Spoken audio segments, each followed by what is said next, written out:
Good morning, Alessandrina here from Dexter and Alessandrina.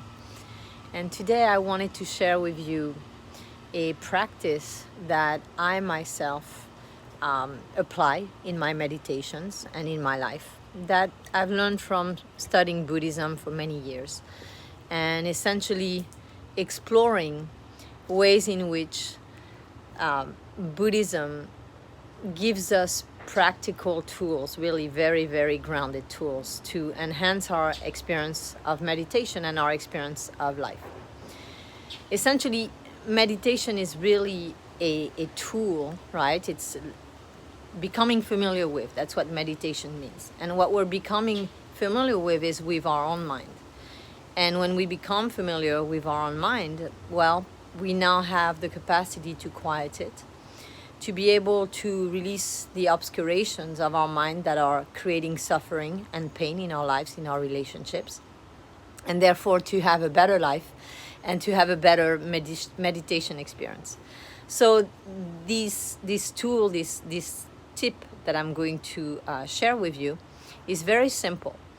And the way to apply it so that it really helps you and it really grounds the understanding in your system is to really feel what I'm going to say. So it's not a mental concept. If we stay in the realm of the mental concepts and thinking and essentially intellectualizing and conceptualizing something, nothing really changes, because when we do that, we're essentially projecting ourselves into an idea that said it doesn't anchor, it doesn't ground in our bodies, so it doesn't lead to change.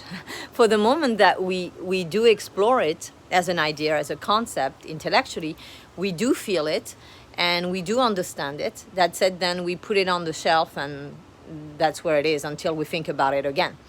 And usually that happens, not that often. So as you explore what I'm going to say, try to feel it and see if you can anchor it very deep in your body. If you've done meditations with me, you kind of have an idea about what anchoring is. It's essentially you feel something and you let it really sink into your body, sink on all levels of your being, so that it's easy to get back to that the next time you want to. So the first concept is if you, before you meditate, or at any time in your life, if you're feeling stressed or you're having a challenge and the solution is not that obvious to you, if you'll start by focusing on what awake means. So thinking about your mind being awake and then feeling that, what it feels like to be awake. What is the state of mind and the state of being that you're in when you are awake? And so exploring that, feeling that, what being awake means to you and that experience, and then anchoring that, being awake, and calling that up, right, before you meditate or when you're having a challenge, a problem that seems difficult to clear in your life. So feeling awake. And then after you've done that, you feel awake, you feel conscious, aware of your environment, aware of yourself, aware of the present moment. You can then tune into being relaxed, the mind being relaxed, and what it feels like when your mind is relaxed. Again, not as a concept, really feeling what it feels like when you are deeply relaxed. And maybe you can go back to a time where you felt very relaxed and just remember that time and bring it into your body, and then let go of the memory and just stay with the experience in your body. And once you've done that, keeping the awake mind and the relaxed mind and body, you bring up the concept, the idea of being kind. And that is a fundamental concept in Buddhism, and it's sometimes a concept that is missing in some of our experiences of meditation or of life. You may have noticed when I guide you into meditations, I have a soft tone, I have a soft pace, and there's really like a kindness, right? There's a movement of kindness towards self, towards the world. There can only be kindness towards the world if there's kindness towards self.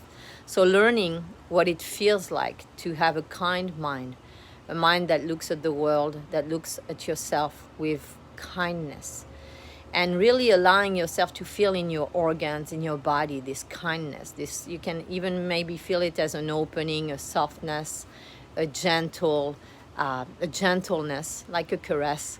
And if you'll tune into that, and you'll tune into the energy of being awake, being relaxed, and being kind. Your mind being awake, relaxed, and kind, and you being awake, relaxed, and kind as a result of your mind being awake, relaxed, and kind. Because all of your experiences are had through your mind. So when your mind is awake, relaxed, and kind, you also are going to feel this in your body, in every cell of your body. So that's my personal experience.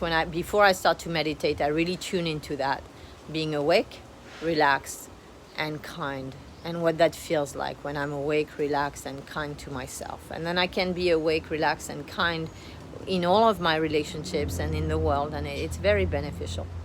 I hope this is helpful. We have a workshop coming up. We're kind of debating whether we're going to do it on 4th of July or if we're going to do it the following week because of the celebration of 4th of July. So I'll keep you posted. There'll be a link underneath the video where you can register, whether it's the 4th of July or the 11th of July.